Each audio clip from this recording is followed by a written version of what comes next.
Guys, mayroon ka tayong gagawin na Mazda 69 lumang model. Ito yung ano niya, langis niya mga loads. Ito yung i-prepare natin. Ito yung 5.5 liters lang ilagay natin.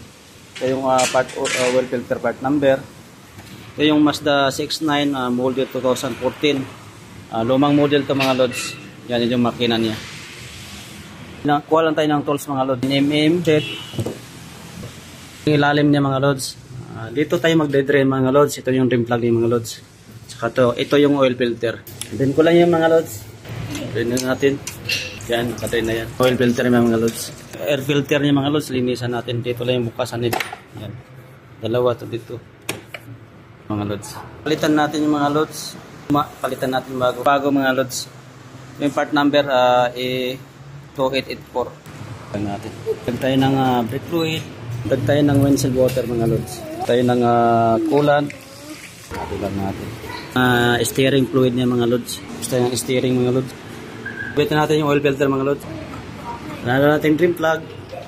Okay na po, nasirado natin. Lagyan tayo ng langis sa taas. Ito yung recommendation na langis niya mga loads. Natin yung bodo. Langis niya mga loads. Lagyan natin tayo ng langis. Ito yung 5.5. Ito lang yung mga loads. Mazda lumang model. Alumor. Buksan tong cabin filter ng Mazda 69 model 2014. Dito lang mga loads. Dito lang to mga loads. Buksan lang natin to. Yun. Yung pinakatakip niya. Dito sa ilalim. Ito yung cabin filter ng mga loads. So, wala kami dito mga loads. Linisan ko lang itong hangin. Linisan lang natin itong mga hangin mga loads. Ito may hangin kami dito.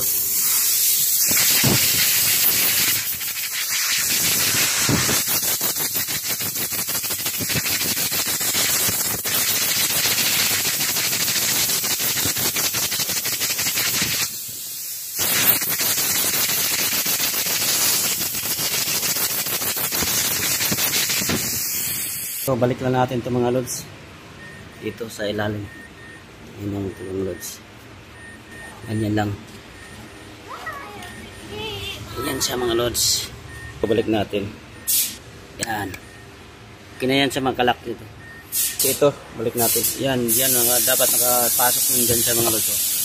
Ganyan siya mga loads. Okay na yan siya mga loads. Dito. Ganyan lang kabilis mga loads. Paano natin tanggalin o linisan yung air filter, cabin filter ng Mazda 69 model 2014 yan mga loads. Ganyan lang bilis na isinsuel natin yung Mazda 69 model 2014 yan mga loads. Ang pagsinsuel mga loads, kahit hindi kami mekaniko, kung alam mo lang yung oil filter part number at saka saan yung rim plug at saan yung oil filter, saan yung tanggalin, yun lang loads, basic lang yan mga loads.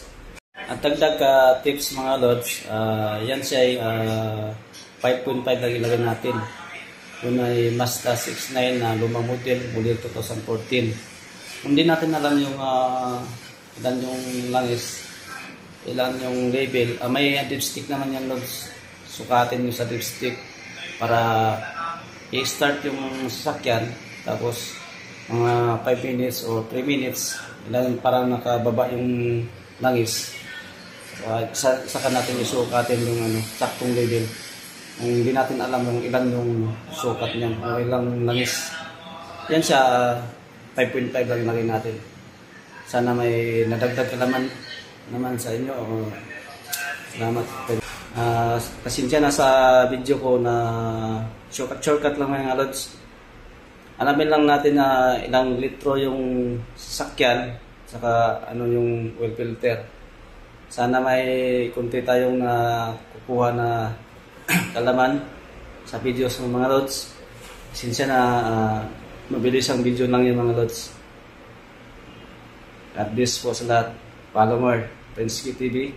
Bulayog lang. Mabus.